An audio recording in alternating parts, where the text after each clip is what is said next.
Hello, everyone, and welcome back to my kitchen. Today, we're diving into a classic. Elegant dessert that looks super impressive but is surprisingly fun to make. The perfect apple strudel. Forget store-bought pastry. We're making everything from scratch, and I promise you'll be amazed at the results. Ready? Let's get baking. First things first, let's talk about the dough. This is the heart of the strudel, and our goal is to get it paper thin. In a bowl, we're going to combine 2½ cups of all-purpose flour, a pinch of salt, 1 egg, a quarter cup of lukewarm water, and 3 tablespoons of melted butter. Now, get your hands in there and mix it all together until it forms a shaggy dough. Don't worry if it looks messy at first. That's totally normal. Once it's combined, turn the dough out onto a lightly floured surface, and now the workout begins. We need to knead this dough for a good 10 to 15 minutes. You're looking for a transformation. It'll go from rough and sticky to incredibly smooth and elastic.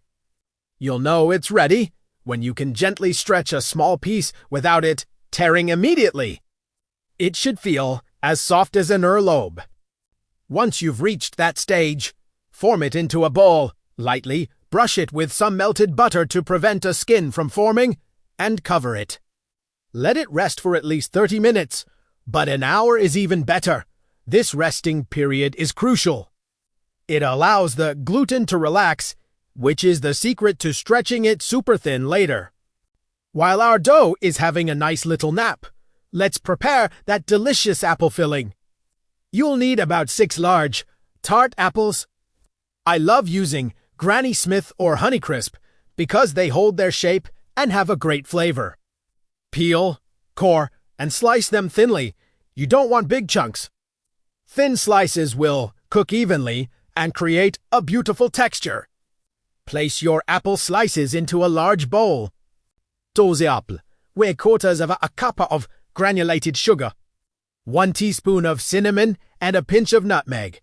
Give it all a good mix. Next, a little secret ingredient, the juice of half a lemon. This not only brightens up the flavor, but also prevents the apples from browning. Finally, we'll add half a cup of breadcrumbs and half a cup of raisins. The breadcrumbs are key.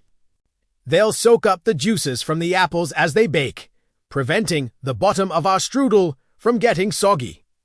Mix everything together until the apples are beautifully coated in all that sugary, spicy goodness. Set that aside and let the flavors mingle. All right, our dough has rested, and it's showtime. This is the most magical part of making strudel. You'll need a large, clean surface, like a big kitchen table. Cover it with a clean tablecloth or a large piece of parchment paper and sprinkle it lightly with flour. Place your rested dough in the center and start by rolling it out with a rolling pin as much as you can. Now, we ditch the rolling pin.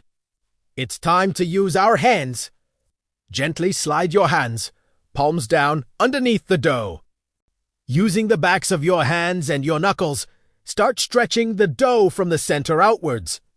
Work your way around the dough, lifting and pulling it gently. Be patient.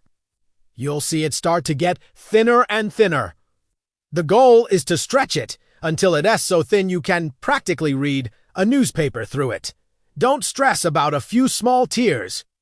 We can patch those up. The edges will be thicker, so you can just trim those off with a knife or pizza cutter to get a nice, even rectangle. Once your dough is paper thin and stretched out, it's time to assemble. Brush the entire surface of the dough with a little melted butter. This creates those flaky layers we're all dreaming of. Now, take your apple filling and spread it evenly over about 2/3 of the dough, leaving a border around the edges. Here parpolling it up. Grab the edge of the tablecloth or parchment paper that's under the dough. Use it to help you lift and roll the strudel. Keep it snug, but not too tight. As you roll, the dough will wrap around the filling, creating that classic spiral.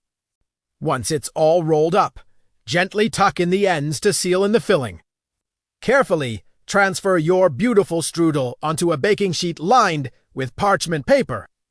I find it easiest to bend it into a slight horseshoe shape to fit. Before it goes into the oven, give the entire top a generous brush with more melted butter.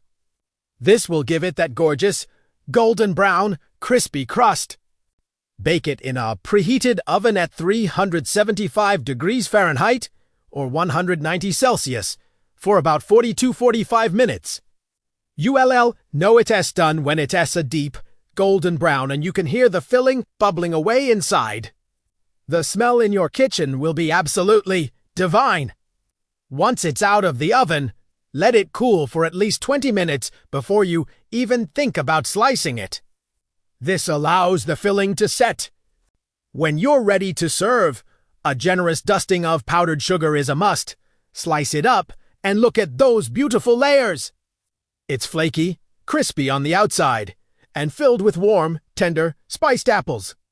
Servi warm, maybe with a scoop of vanilla, a cream, or a dollop of whipped cream. It's pure comfort in every bite. And there you have it, a homemade apple strudel from scratch. It takes a little time, but the process is so rewarding, and the final result is absolutely worth it. I hope you give this recipe a try. Let me know how it goes in the comments below. Thanks so much for baking with me today, and don't forget to like and subscribe for more delicious recipes.